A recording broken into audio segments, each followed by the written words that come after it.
गणनायकाय गणदैवताय गणाध्यक्षाय धीमहि गुणशरीराय गुणमण्डिताय गुणेशानाय धीमहि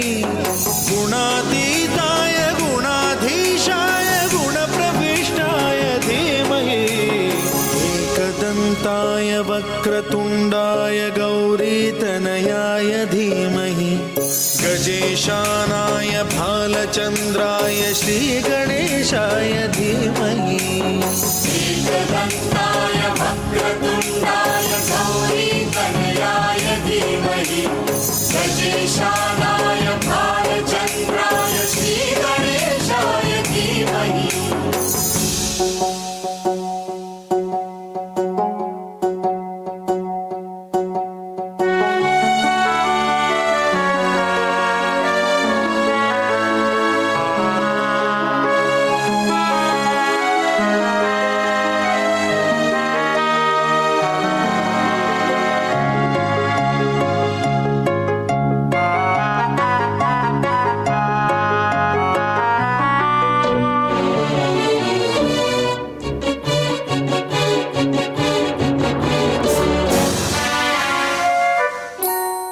गानचतुराय गानप्राणाय गानान्तरात्मने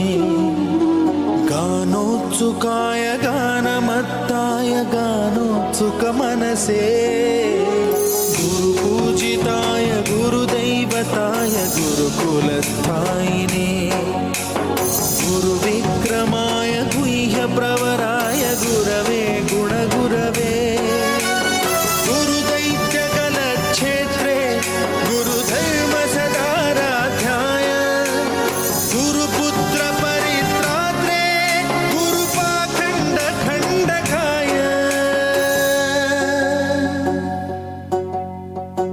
गीतसाराय गीततत्त्वाय गीतगोत्राय धीमहि गूढगुल्फाय गन्धमत्ताय गोजयप्रदाय धीमहि गुणातीताय गुणाधीशाय गुणप्रविष्टाय धीमहि एकदन्ताय वक्रतुण्डाय गौरीतनयाय धीमहि गजेशानाय भालचन्द्राय श्रीगणेशाय धीमहि एकदन्ताय वक्रतुण्डाय